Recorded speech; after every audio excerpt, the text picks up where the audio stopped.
The Last Garland, A Nation Betrayed. Novel synopsis. The Last Garland traces the tumultuous path that led to the assassination of former Indian Prime Minister Rajiv Gandhi on 21st May 1991. Woven through the eyes of fictional characters, an idealistic Indian intelligence officer, a disillusioned Tamil girl radicalized by the Sri Lankan civil war, and a political aide haunted by the mistakes of the past, the novel dives deep into the complex ties between India, the LTTE, and the events that culminated in one of the most shocking political killings of modern times. It is a story of betrayal, misplaced trust, failed diplomacy, and shattered ideals. The narrative captures the emotional and political storms of the time, from India's peacekeeping blunders to the desperation in Tamil Eelam, ending in the cold-blooded blast that changed South Asia forever. Main characters: Rajiv Gandhi, former Indian PM, portrayed with humanity and complexity. Nalini, fictionalized based on real character, a Tamil girl who becomes a human bomb. Ravi Menon, an honest raw officer assigned to monitor LTTE links.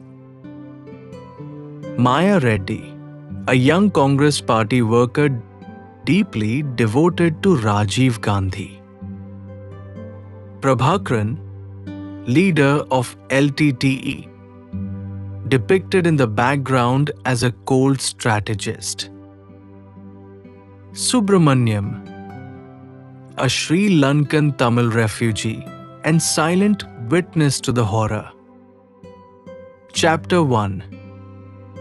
The Smile Before the Storm, Shri Perumbudur, Tamil Nadu, 21st May 1991, 10 p.m. The crowd was humming with expectation. Women in silk saris, men in white dhoti, children waving Congress flags. The evening air was heavy with the scent of jasmine, sweat, and anticipation. The town of Shri Perumbudur had never seen such light. Rajiv Gandhi stepped down from the car with the calm of a man who had walked into 1,000 crowds. He was smiling, genuine, gentle, the smile of someone who still believed in the good of people despite knowing better. To his left, Maya Reddy, his trusted aide and speech coordinator, checked her file. To his right, SP Anju Sharma scanned the crowd nervously. There were no specific threats reported that day, but with Rajiv Gandhi, history walked at every step. And so did danger. A young Tamil woman in a salwar kameez pushed forward in the crowd, carrying a garland of red and white flowers. Her eyes were distant. Her hands were trembling, but not with fear. Beneath her loose attire was a belt of explosives. Her name, though no one would remember it properly for weeks, was Dhanu. Rajiv saw her. He smiled again. That same smile. The one that had disarmed opponents in Parliament and charmed voters from Kashmir to Kanyakumari. As she bent forward to place the garland, the last flicker of doubt flashed in Dhanu's eyes. But she had been trained, indoctrinated. She remembered the dead in Jaffna. The helicopters, the blood, the whispers of revenge. And then she pressed the button. The blast was heard half a mile away, 3 hours earlier. Ravi Menon sat in a dimly lit raw office in Chennai, his coffee cold and untouched. The intercepted message was still blinking on his screen. Operation Tiger Lily is confirmed. Target RG. Location SB. He had called Delhi. They had dismissed it. Old chatter. Nothing concrete. Let the man camp in. Now, staring at the television screen that replayed the flames, the charred stage, and the scattered bodies, Ravi Menon knew. India had once again underestimated the fury of its neighbor's war. And this time, it had taken down the man who might have saved it. Chapter 2. The making of a human bomb. Jaffna Peninsula, Northern Sri Lanka, 1987. She was 16 when the soldiers came. Dhanu, whose real name was Thenmuji, was plucking mangoes in the backyard of her home in Chav Kachari when the rumble of tanks reached her ears. A few weeks earlier, the Indian Peacekeeping Force IPKF had landed in Sri Lanka. Officially, they were there to enforce peace under the Indo-Sri Lanka Accord. But for the Tamils of the north, peace came bearing olive green and bearing rifles. Her brother, Selvan, only 19, had just returned from an LTTE camp the day before. She had scolded him for bringing a pistol home. But he only laughed and said, "Sister, this is our future now." That night, the Indian soldiers raided their house. Her father was slapped and thrown aside when he protested. Her mother was pushed to the ground, and Selvan, he was dragged into the open courtyard, beaten in front of the neighbors, and shot. They didn't even bury him properly. Dhanu had to collect what was left of her brother from the muddy ditch behind their garden.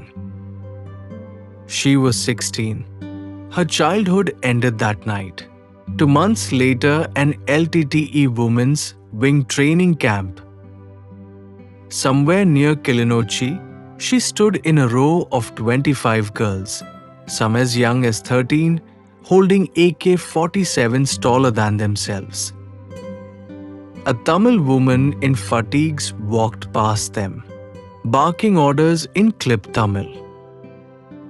"Your name is gone. Your old life is gone. You are now warriors." Dhanu didn't flinch.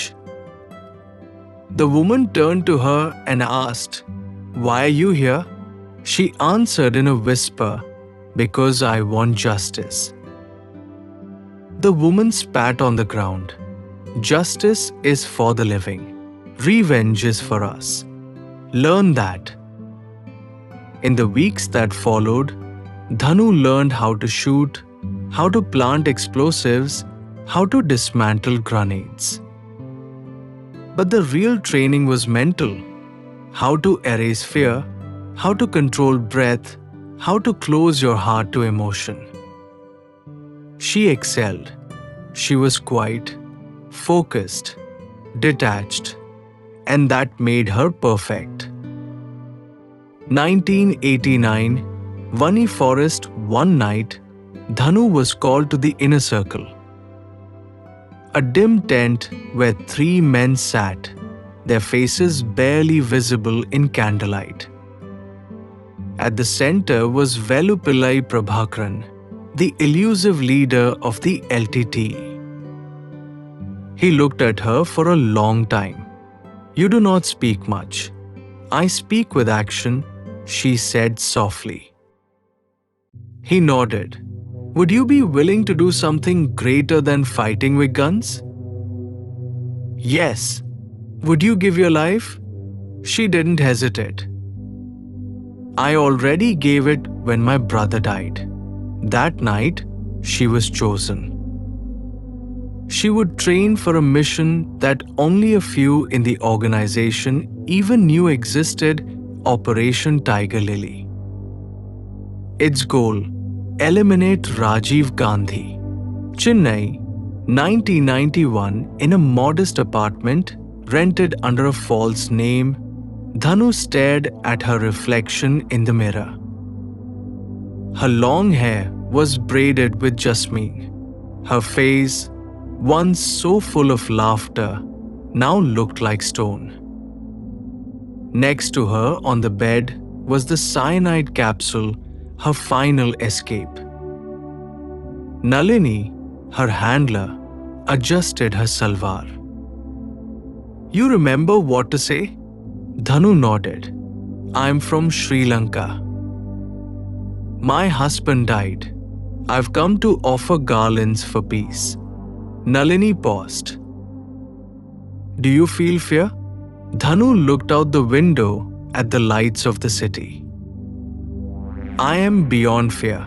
I am a flower already plucked. Tomorrow, I become fire. They both fell silent. In a few hours, the world would change. And a girl who once wanted justice would become the face of terror. Chapter 3. Warnings unheeded. Southern Regional Office, Chennai, April 1991. Ravi Menon had been in intelligence long enough to know the smell of trouble. It never came loud or sudden. It came in whispers, unread messages, vague cables, anonymous voices over crackling phone lines. For the past 3 weeks, the whispers had started to form a pattern. LTTE sleeper cells in Tamil Nadu. Unusual movements along the southern coast. A name muttered again and again, Dhanu. But New Delhi was preoccupied. Elections were nearing. Rajiv Gandhi was back on the campaign trail. The Congress, hoping for a comeback, dismissed every warning as political sabotage. Ravi had submitted 4 threat assessments in 2 months. Each was marked low priority. Each was returned with bureaucratic red tape.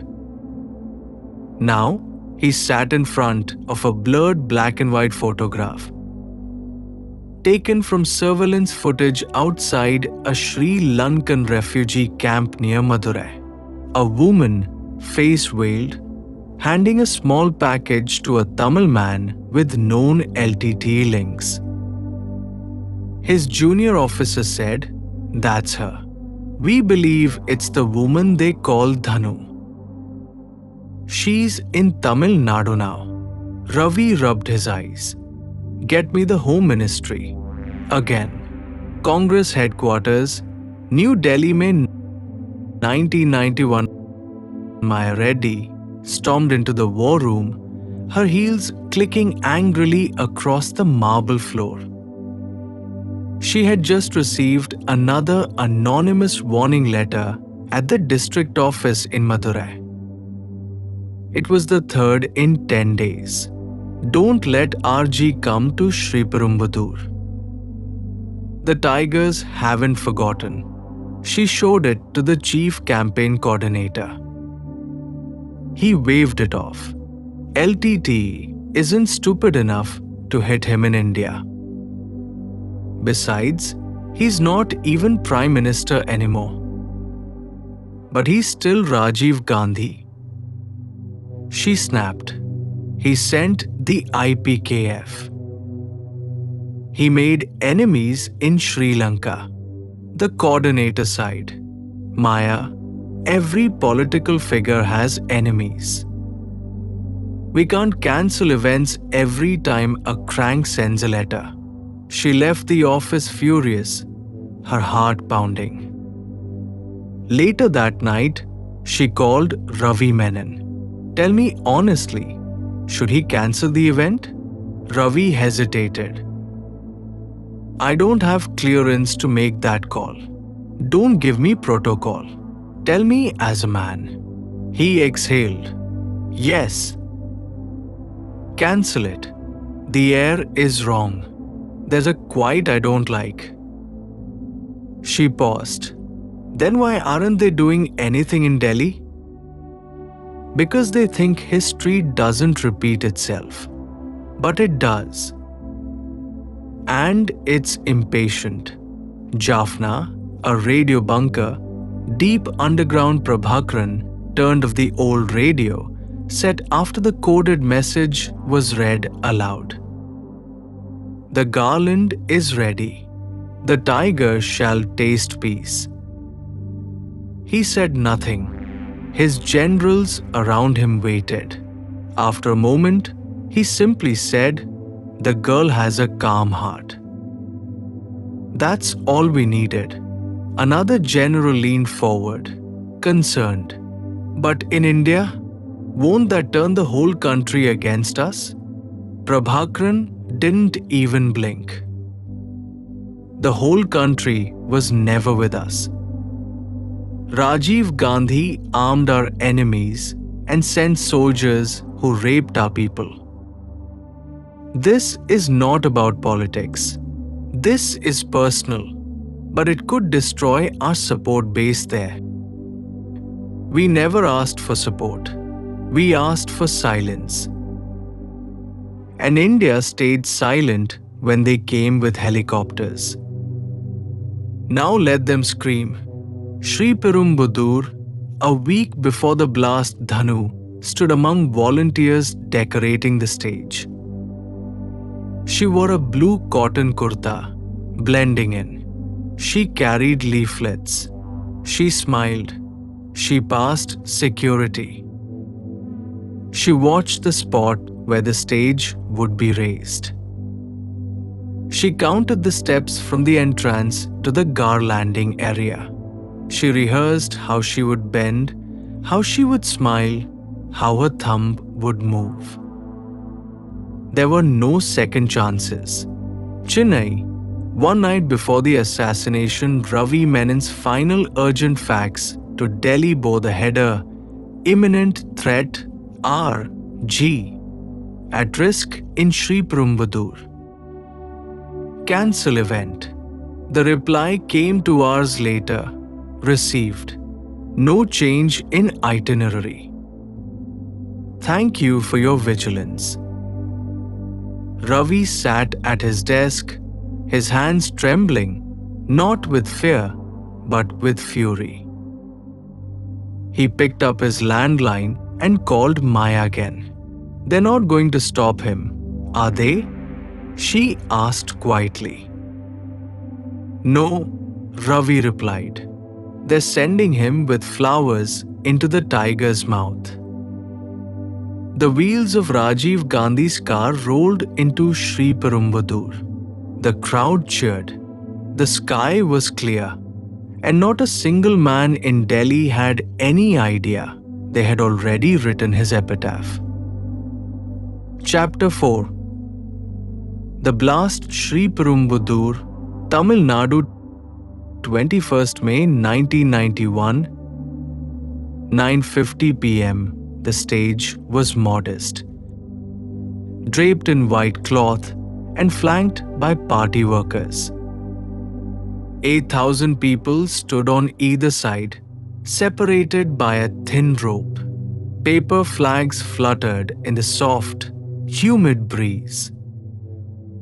Loudspeakers blared slogans and campaign songs. Rajiv Gandhi stepped out of his ambassador car, looking fresh despite a long day. His pressed kurta gleamed under the floodlights. As always, he wore no bulletproof vest. He had insisted on that. Let the people see me as I am, he had told Maya earlier. A crowd surged forward. Security allowed it. It was customary in Tamil Nadu to garland the guest before a speech. The Special Protection Group officers did a quick scan. No immediate red flags, except one. A young woman in a pale orange salwar kameez stood near the front. Her expression was calm, too calm. She clutched a thick garland made of marigolds and jasmine. Her lips were moving slightly, not in speech, but as if reciting something under her breath. Her name was Dhanu, and her final prayer was not for peace. 9:58 p.m. Maya stood a few steps behind Rajeev, holding a file with his prepared remarks. She smiled as a local teacher bent to touch Rajeev's feet. A child handed him a rose. A young man offered a handshake. The warmth of the crowd was palpable. Dhanu moved forward slowly. She had practiced this moment 100 times in her mind. Her body was loose, her breath steady. She made eye contact with Rajeev. For a moment, his eyes softened. She bent forward and touched his feet. Then she rose. With a quick motion, she looped the garland over his neck. Her hand grazed the button hidden beneath her dupatta. 9:59 p.m., the blast shattered the night. A flash of orange fire erupted around Rajiv Gandhi's legs. The stage lifted into the air as if pulled by an invisible hand. Bodies flew. Some landed 10 feet away. Screams ripped through the stunned crowd. The microphone crackled. The lights blinked. Then silence fell, thick and unreal. 10 minutes later, all that remained of Rajiv Gandhi was a bloodied shoe, a mangled hand still wearing his wristwatch, and a charred piece of kurta. His head had been blown apart by the force of the explosion. Maya Reddy lay unconscious under a pile of broken chairs, her leg twisted unnaturally. Dhanu's torso was found without a face.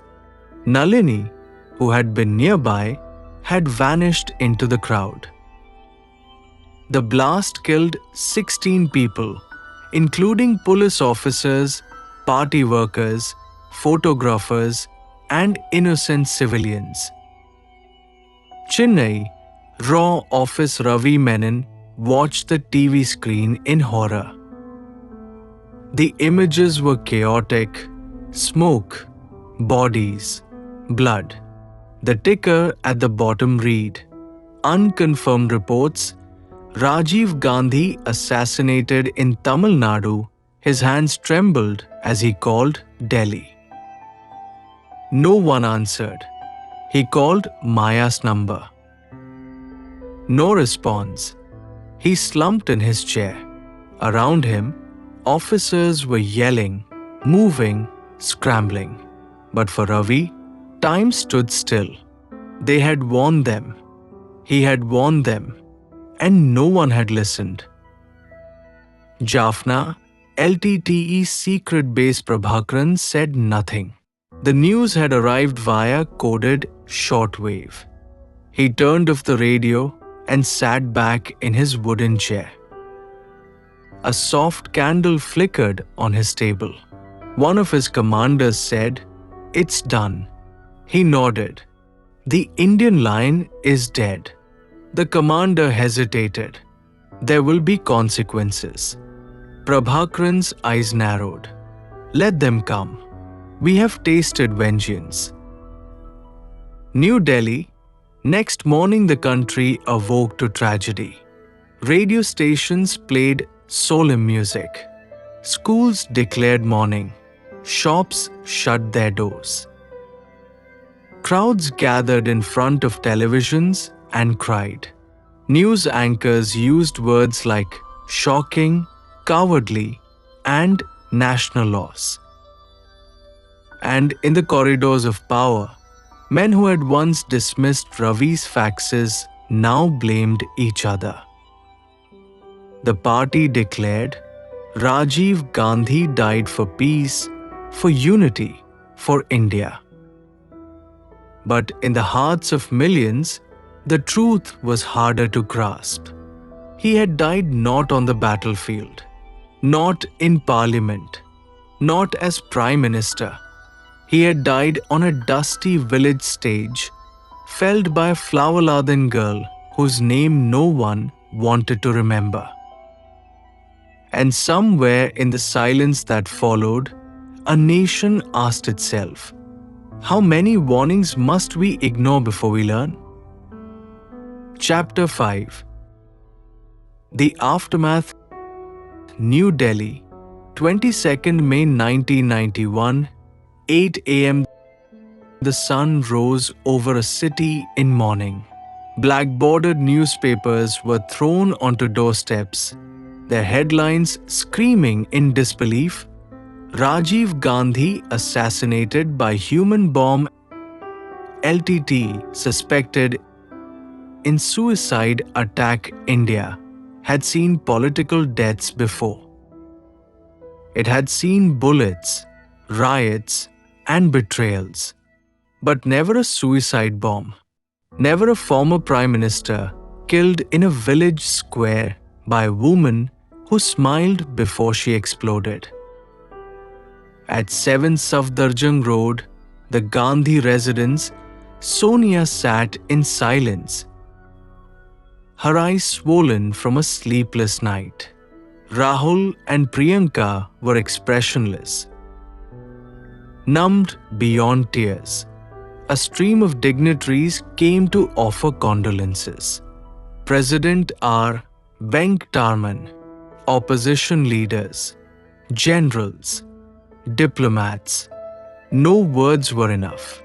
Sonia clutched Rajiv's last kurta, torn and bloodied.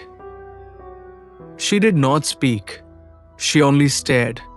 Chennai, hospital morgue. Maya Reddy lay on a narrow cot, her leg in a cast, her face bruised and stitched. A nurse walked in with a notepad. Madam, she said softly, they identified all the bodies except 3. Maya didn't answer. The nurse added, the police want to ask you if you remember the girl who gave him the garland. Maya turned her face to the wall. She remembered everything. The calmness in Dhanu's eyes, the way she bent down, the mechanical flick of her thumb. The moment everything turned white. But she also remembered something else, the warnings, Ravi's voice, the letters, her own gut. She closed her eyes and whispered, we murdered him. With our silence. Raw headquarters, Internal Inquiry. Ravi Menon stood before a closed-door committee. 5 senior officials sat across from him, their faces stiff. Why didn't you escalate the warning directly to the PMO? One barked. I did. 3 times, Ravi replied. It was ignored. Did you have proof that the LTT was in Tamil Nadu? I had photographs, intercepted messages, and field reports. All filed, all acknowledged, all dismissed. The chairman sighed. Mr. Menon, we're not here to find blame. We're here to find out what went wrong. Ravi clenched his fists. What went wrong is that politics spoke louder than security. And a man died for it. There was silence. Then the file was stamped, inquiry closed. Recommendations noted. No one was held accountable. Jaffna, LTTE High Command Prabhakaran had gone underground. India had sealed its southern coast. Tamil support networks were being uprooted. Funding lines were being traced and dismantled. Even Sri Lankan Tamils, once sympathetic, now hesitated to speak his name. But he showed no regret. Let India bleed, he told his aides. We struck at their prince. Let them fear the tiger again. Yet, inside his fortress of pride, cracks had begun to show. The West cut off support. His global legitimacy vanished. International agencies branded LTT a terrorist group. Arms suppliers retreated, and most fatally, India turned cold. The very country whose sympathy once balanced Sri Lanka's might now shut its doors.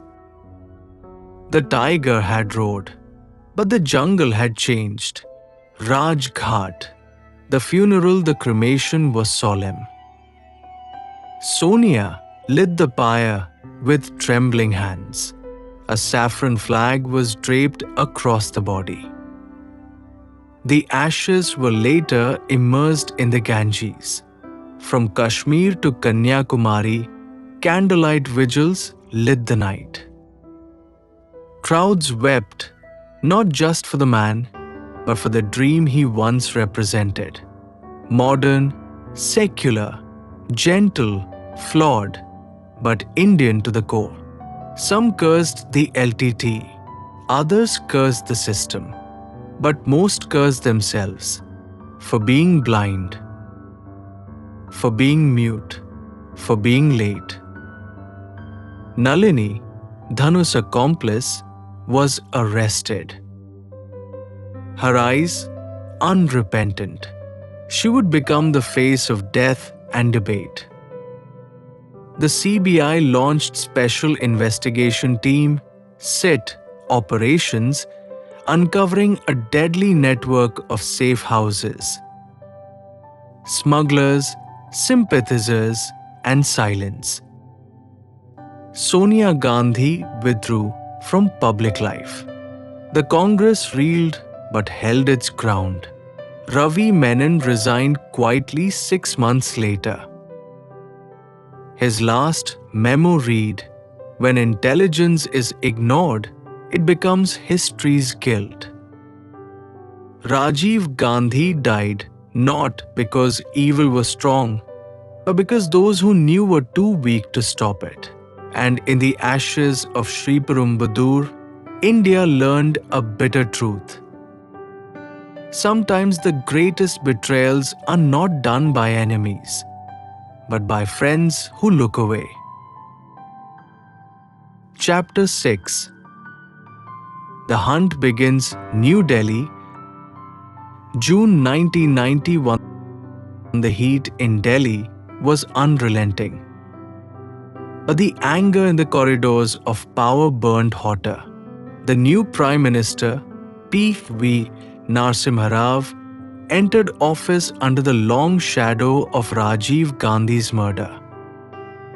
Barely a month into power, he convened an emergency meeting of intelligence, military, and Home Ministry officials.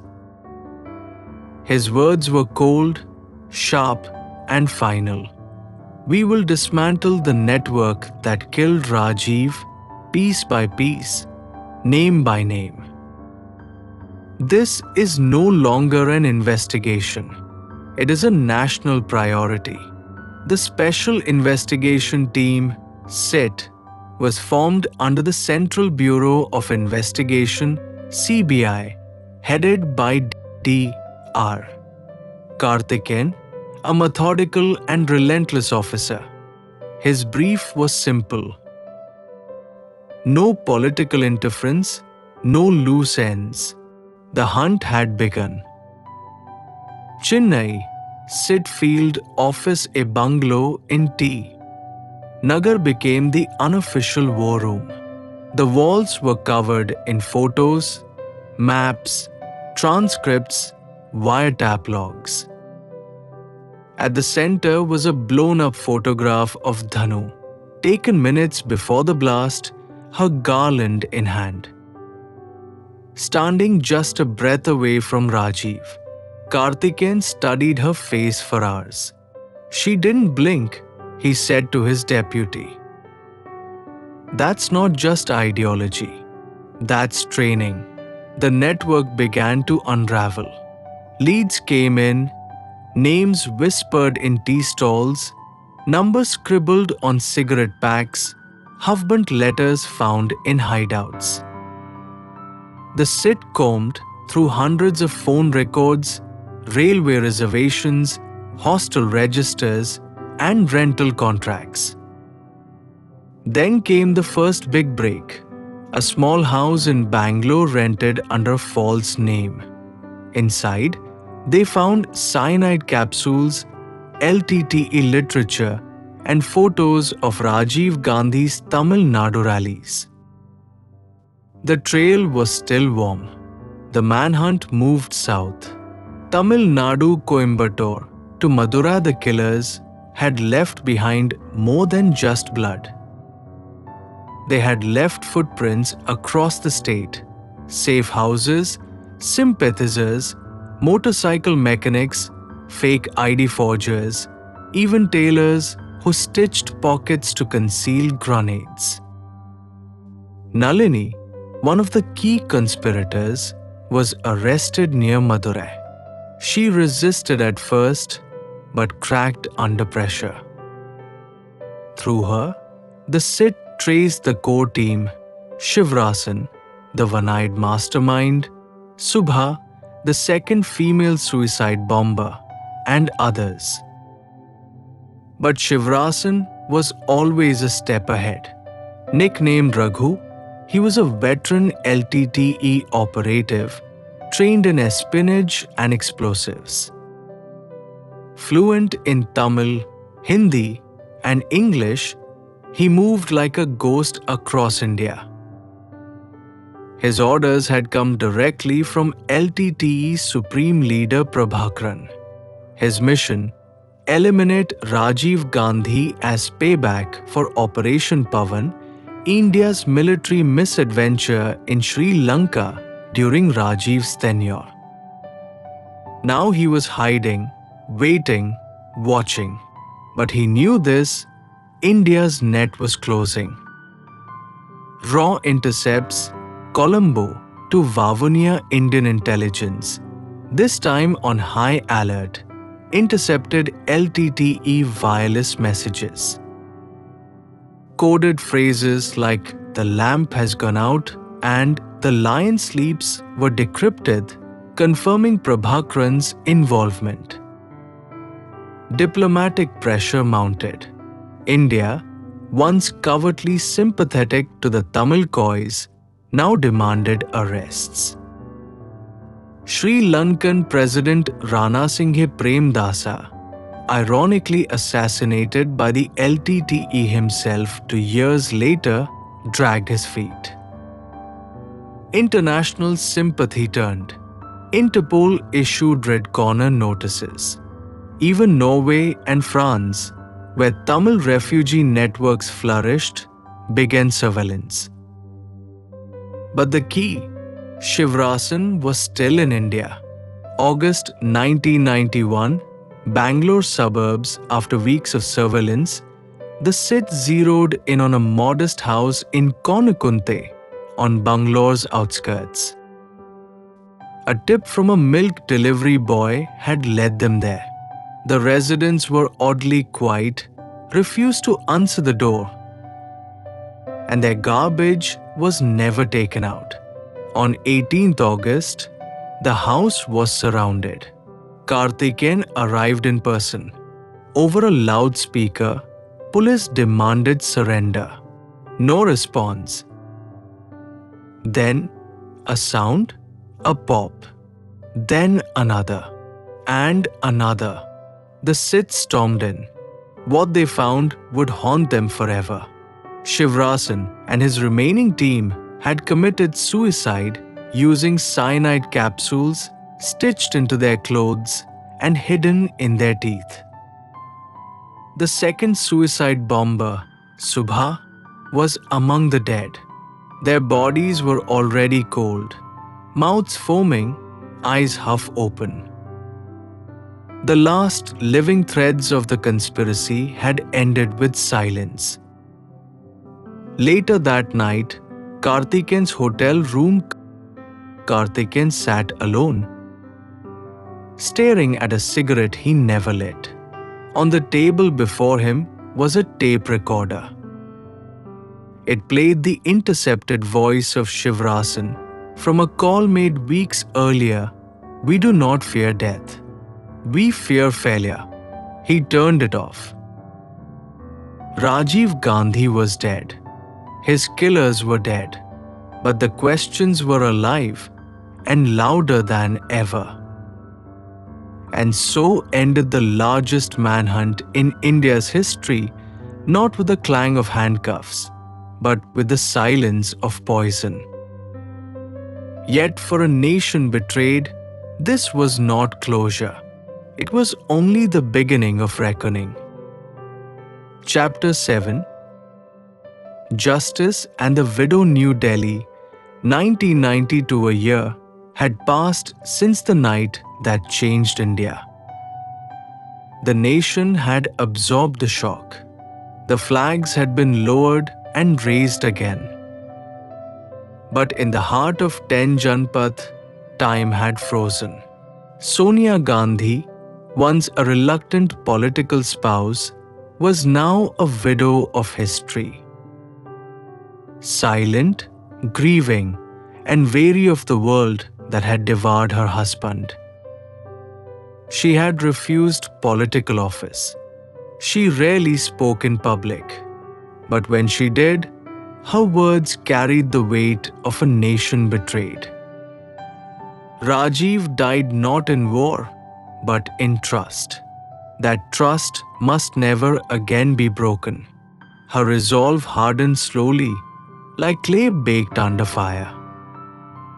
She had 2 children to protect, a party legacy to defend, and a wound too deep for speeches. CBI headquarters, charge sheet filed in March 1992. After nearly 10 months of exhaustive investigations, the Special Investigation Team, SIT, filed a 400-page charge sheet. 26 people were named. Most were Indian collaborators, Tamil Nadu sympathizers, LTTE contacts, sleeper agents, and logistical support. Of them, 19 had already died, mostly by cyanide or police action. The rest were in custody: Nalini, Murugan, Santhan, Robert Pius, Jay Kumar, each a small cog in a deadly machine. Their common thread, loyalty to Prabhakaran, and the belief that Rajiv Gandhi's death was an act of Tamil liberation. India disagreed. The court charged them with criminal conspiracy, murder, waging war against the nation, and terrorism under Tada. But the biggest name, Velupillai Prabhakaran, remained beyond reach. Sonia Gandhi's dilemma privately. There were appeals from within the Congress party. Take charge, they said. Honor Rajiv's legacy. But Sonia resisted. Politics had taken her husband. She would not offer her children next. She visited the courts quietly, read the charge sheet, met with investigators. Her voice mattered, but she used it sparingly. In public, she made only one formal statement after the charges were filed. Justice is not revenge, but justice must speak clearly and without compromise. The trial, Poonmally Special Court, 1998. After delays, appeals, and bureaucratic hurdles, the trial began in earnest in 1998 under the Tada Court in Poonmally, Tamil Nadu. The proceedings were extraordinary. The court was fortified like a military base. Witnesses were given security. The evidence included DNA reports, forensic reconstructions, videotapes from Shri and intercepted communications. The defense tried to argue coercion, denial of fair trial, and absence of direct involvement. But the trail was too thick, the deaths too deliberate. In 2000, the verdict came. All 26 accused were found guilty. 4 were sentenced to death: Murugan, Santhan, Perarivalan, and Nalini. India's legal system had spoken, but justice, it turned out, was not the end of the story. Mercy petitions, appeals, and political wins years passed. Presidents changed, governments fell and rose, and slowly, the killers of Rajiv Gandhi began to find sympathizers. Human rights groups called the trial flawed. Tamil Nadu politicians, seeking regional mileage, demanded clemency. Files moved between Rashtrapati Bhavan and the Ministry of Home Affairs. Then, in a gesture that shook the nation, Sonia Gandhi publicly forgave Nalini. She cited motherhood. Nalini had given birth to a child in prison. Sonia asked that her death sentence be commuted. It was. Her act was hailed as statesmanship by some, weakness by others. But Sonia had drawn a line. I forgive. But I do not forget. Prabhakaran continued to evade justice, hiding in northern Sri Lanka, issuing radio statements of defiance. Rahul Gandhi entered public life quietly, burdened not just by legacy, but by ghosts. Sonia remained a private citizen until 1998, when she finally accepted the leadership of the Congress party, reluctantly but firmly. Justice had arrived. But it came limping years late and stained with compromise. In the end, Rajiv Gandhi's killers met courts, not war. But for his widow and for India, the real verdict was never written on paper. It was written in silence, resilience, and the long, bitter wait between loss and closure. Chapter 8. The Tiger Falls, the end of Prabhakaran Sri Lanka 2009 for over 2 decades. The man behind Rajiv Gandhi's assassination lived like a phantom Velupillai Prabhakaran, leader of the LTTE, the Tamil Tigers. He was revered as a messiah by some, feared as a terrorist by most, and wanted by India for crimes that still bled in memory. From the jungles of Vanani to the bunkers under Kilinochchi, Prabhakaran had built a parallel nation, complete with a police force, navy, even an air wing. Ruthless in ambition, disciplined in warfare, and singular in mission, a sovereign Tamil Elam. But time, politics, and war had caught up. In 2005, a hardline Sri Lankan president, Mahinda Rajapaksa, took office with a single vow: finish the Tigers. No ceasefire, No talks. By 2006, the peace process was dead. By 2008, the war had begun again. And by 2009, the jungle was closing in. The final offensive, Northern Sri Lanka The Sri Lankan Army, now battle-hardened and backed by foreign intelligence, launched Operation Final Victory. Months of coordinated air raids, amphibious attacks, and infantry movements pushed the LTT into a corner.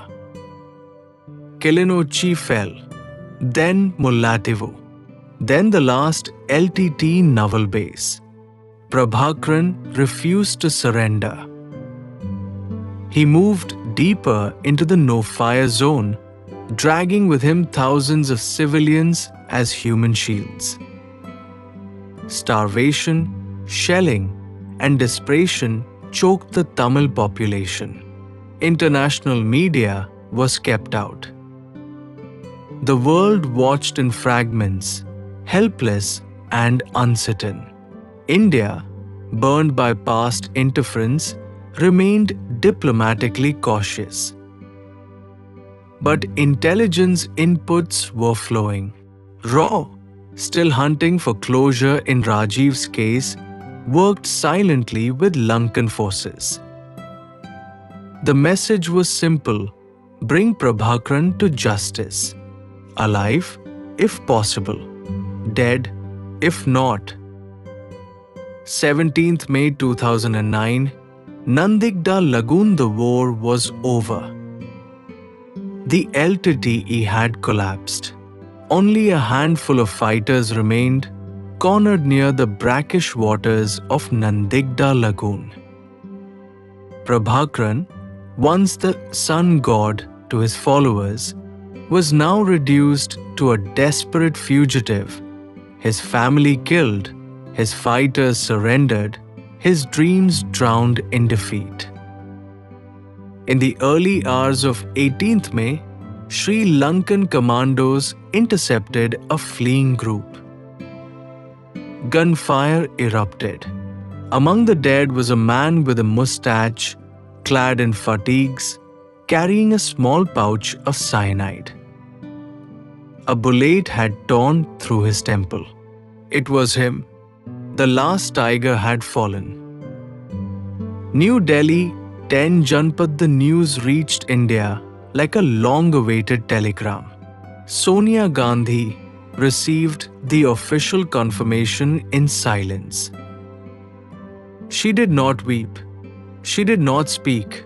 Only later, in a closed meeting, she reportedly said, "A chapter ends today." But peace must begin somewhere. India did not rejoice publicly.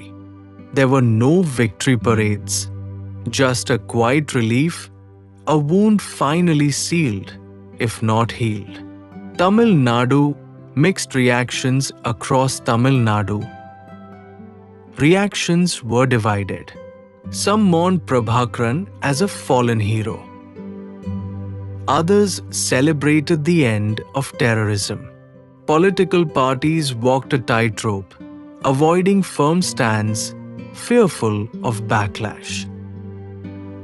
But for the families of the 16 others who died at Shri with Rajeev, closure had come, quiet, overdue, but real.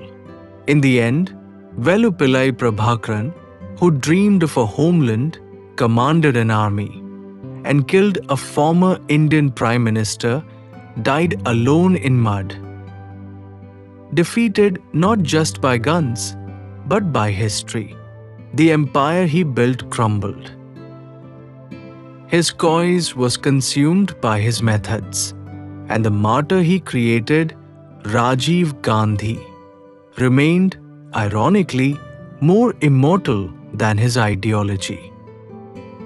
No state was born, no border was redrawn, only blood was spilled, and dreams died on both sides. In the death of Prabhakaran, a long-delayed echo returned, justice had many faces, and none of them smiled. Chapter 9. Memory and Redemption in India, a decade later time. Like rain on stone, had softened the edges of memory, but the scar of Rajiv Gandhi's assassination never fully faded. For some, it was a political tragedy. For others, a personal loss. For the nation, it was the bitter price of trust betrayed. By 2011, 2 decades had passed. India had changed. The economy was growing, politics had mutated, and the Congress party, now led by Sonia Gandhi, had returned to power more than once. But the ghost of Shri still visited quietly, especially in May. Sonia Gandhi, the quiet pilgrimage every year. On 21st May, Sonia visited the memorial at Shri. She came without fanfare, without long speeches, placing a single white rose at the site where Rajiv had fallen. The site, now transformed into a marble monument, bore the names of the other victims too: security personnel, photographers, bystanders. Ordinary lives, eclipsed by one moment of political violence. Rahul and Priyanka sometimes came too, no longer just children of a tragedy, but adults navigating public life carrying a surname that was both shield and target. Sonia never sought revenge, but she never let the nation forget. Nalini, mercy and controversy in prison. Nalini Sriharan, the only surviving female conspirator, had transformed. She studied law, taught inmates, and raised her daughter, who later became a medical doctor. Sonia Gandhi's forgiveness in her case had not erased public resentment. Many questioned whether mercy was just, but Sonia had made her peace with one truth: forgiveness is not for the killer. It is for the living, so that we may not become prisoners of our hate.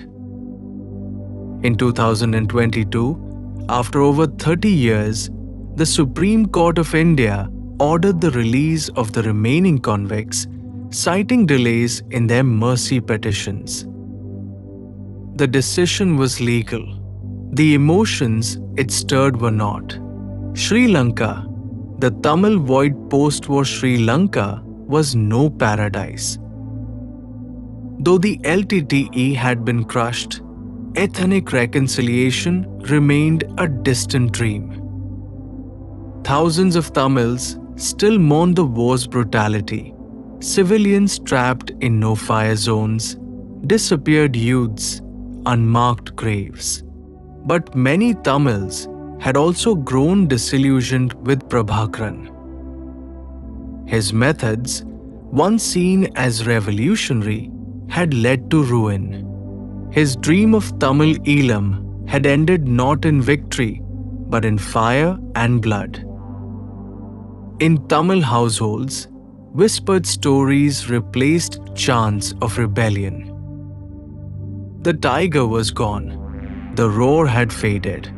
The nation, lessons etched in blood in the Indian Parliament, a black and white portrait of Rajiv Gandhi still hung silently. Above the debates, the walkouts, and the changing winds of democracy. His legacy remained contested. His death undisputed. Security protocols changed. Political rallies became more regulated. Intelligence agencies were revamped. Yet, new threats emerged with every decade. The lesson of Rajiv's murder was both simple and profound. Terror knows no loyalty. Peace, once broken, costs a generation. The final scene, a rose in the wind, in the closing pages of this story, Sonia Gandhi stands once more at Shri. She lays a garland at the stone memorial. The wind blows gently. There are no reporters, just silence and memory. She closes her eyes. Behind her lids, she sees a young Rajeev in a pilot's uniform. Smiling, hopeful, unaware that history had chosen him for martyrdom. She opens her eyes. The rose trembles in her hand before she places it down.